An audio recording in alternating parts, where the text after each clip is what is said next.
All right, welcome to The Explainer. I am beyond excited to have you here today because we're tackling something truly massive. We're going to unpack the vast, honestly kind of incomprehensible taxonomy of the multiverse, known as the Myriad Realms. But more specifically, we're going to completely deconstruct the undisputed dominance of its most terrifying inhabitants, the dark races. So buckle up and prepare to have your perspective shifted. Because as you'll see, understanding how this massive ecosystem functions gives us the ultimate blueprint for multiversal dominance. But hey, to understand the players, we first have to understand the board, right? According to the Lord in the Infinity Library, the baseline reality of this entire multiverse is structured around this thing called the origin tree. I absolutely love this quote from the source material. It describes it as a huge tree whose branches hold the entire myriad realms together like the leaves of a regular tree. Legend has it that primordial pixies, literally some of the first beings ever born, spread primordial energies across the boundless void using their wings, nurturing this tree, and basically creating the universe as we know it today. So if we're formally defining it, the Myriad Realms is a completely boundless multiverse made up of countless interconnected worlds and realms. It is held together by that origin tree and populated by a staggering diversity of species, some of which possess literal, actual godlike powers. Just take a second to really grasp that takeaway. When the universe itself is this massive, just think about how unimaginably powerful a single race needs to be to conquer and dominate the whole shebang. Okay, let's dive right into this. Here's our roadmap for today. 1. The vast myriad realms. 2. Beings of myth and power. 3. Rise of the dark races. 4. Tools of dark conquest. 5. The master crafters. And finally, 6. The ultimate apex predators. Section 1. The vast myriad realms, a cosmic ecosystem. So, in this incredible cosmic ecosystem, you've got countless realms constantly fighting for survival. We are talking about incredibly diverse worlds. You've got everything from the Card world to the Red Alps, which is also known as the Blood Snow realm, where enslaved natives are forced to mine resources. It's brutal. And these realms are all governed by their own unique rule sources. Because this environment is so extreme and, frankly, so harsh, it breeds species with terrifying, literally world-ending capabilities. It's the ultimate survival of the fittest, just on a massive multiversal scale. Section 2.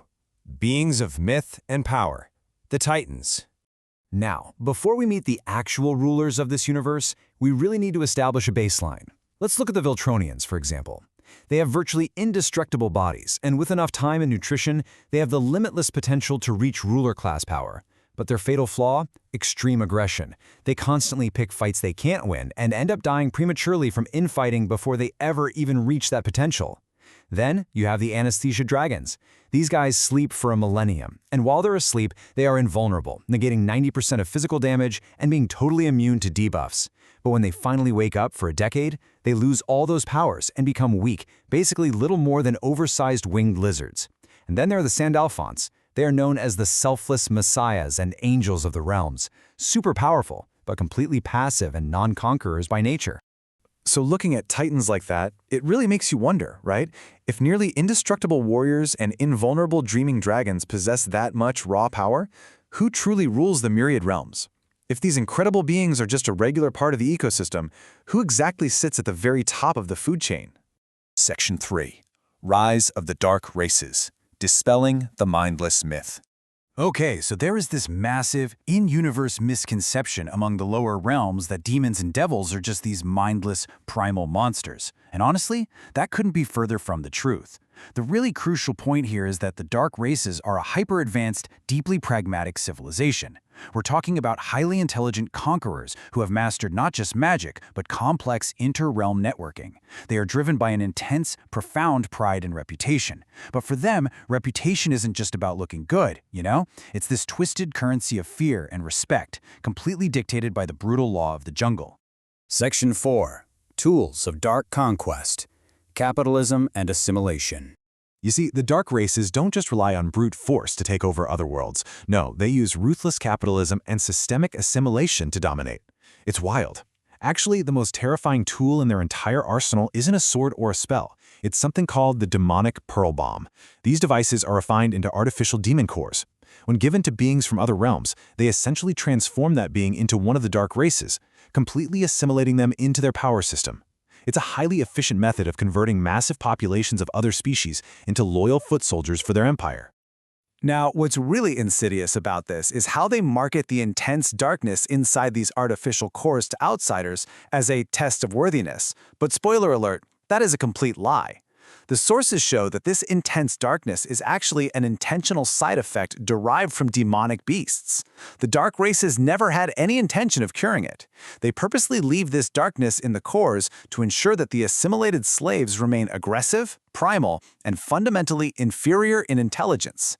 It is just a chillingly calculated, systemic way to ensure the native dark races maintain absolute, high-intelligence dominance over everyone they conquer. Section 5. The Mastercrafters, the Chaos Dwarves.